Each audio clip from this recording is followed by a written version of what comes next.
Bonjour, je vais te montrer comment modifier ton calendrier.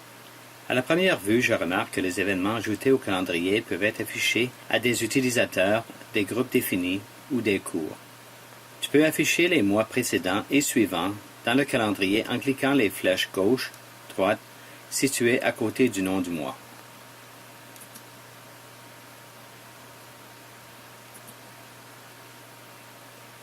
La date du jour est mise en évidence pour te permettre de te situer rapidement. Un survol de la souris te donnera des indications supplémentaires sur les événements de la journée.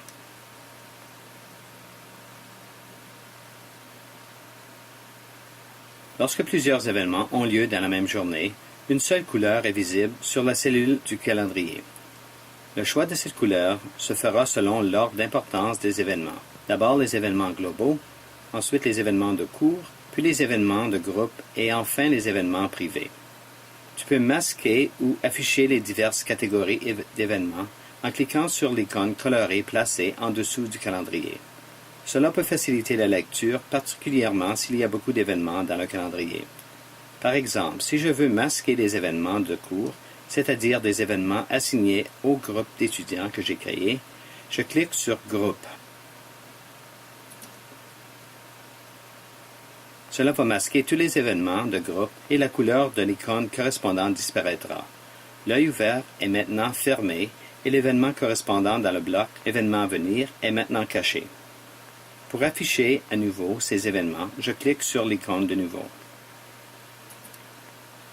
Pour insérer de nouveaux événements ou modifier les préférences du calendrier, j'appuie sur le mois ou une page d'affichage journée. Maintenant, je clique sur le bouton « Réglages » en haut à droite. Voici les 5 choix qui me sont offerts. Format d'affichage des heures. Ici, l'affichage de type 24 heures ou 12 heures peut être sélectionné. La valeur par défaut est dépendante du choix du langage du site. Typiquement, c'est le 24 heures pour un site francophone. Premier jour de la semaine. Ici, c'est le choix du jour démarrant la semaine pour l'affichage du calendrier. Dimanche est défaut. Je préfère lundi comme premier jour de la semaine.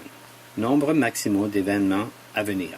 C'est le nombre maximal d'événements à venir qui sera affiché en une fois sur le calendrier. Un grand nombre signifiera que la liste des événements prendra beaucoup de place sur l'écran. Par défaut, la valeur est fixée à 10. Événements à venir. Ici, je détermine le nombre de jours à anticiper pour l'affichage dans le bloc d'événements à venir. Je préfère 21 jours. Enregistrer les réglages des filtres. Si la valeur est oui, alors les derniers filtres d'affichage, c'est-à-dire afficher, masquer les événements globaux, par exemple, seront automatiquement appliqués à chaque fois que je me connecterai. Par défaut, la valeur est fixée à non. Dès que les options sont sélectionnées, je vais cliquer le bouton « Enregistrer » pour valider les paramètres. Sinon, les changements ne seront pas pris en compte. L'écran de détail de la journée et l'écran de détail du mois ont aussi, tous les deux, le bouton « Nouvel événement ». Cela me permet d'insérer manuellement les nouveaux événements pour mon cours. Sur cette page, remarque le bouton « Événements à venir ». Ici, l'élève a l'option de voir les détails des calendriers de tous ses cours dans un ensemble ou individuellement. Sur cette page, 10 événements sont affichés comme j'ai établi dans la section « Réglages ». Si je désire modifier ou supprimer un événement, j'appuie l'icône suivant qui correspond au sujet et à la date.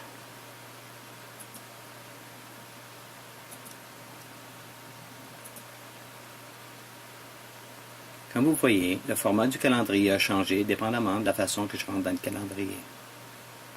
J'aimerais annoncer la dernière journée pour soumettre les travaux dans mon cours de physique 30. Donc, je vais sélectionner « Nouvel événement ».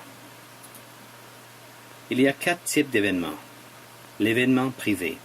Ce sont des événements personnels qu'un enseignant ou un étudiant peuvent créer, visibles seulement par l'utilisateur. Événements de groupe.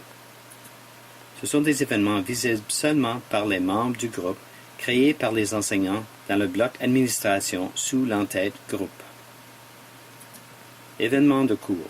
Ce sont des événements visibles seulement par les membres du cours créés par les enseignants. Événement global. Ce sont des événements visibles dans tous les cours créés par l'administrateur du site. Par exemple, l'administrateur affiche le calendrier du conseil scolaire qui impacte tous les cours. Je sélectionne Événements de cours. J'appuie OK. Je mets le titre suivant. Dernière journée pour soumettre les travaux.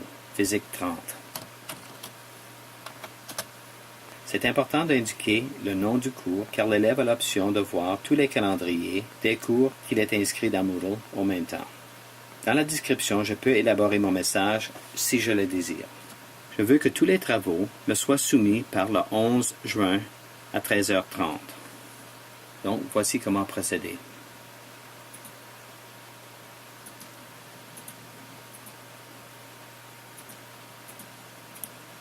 J'appuie Enregistrer.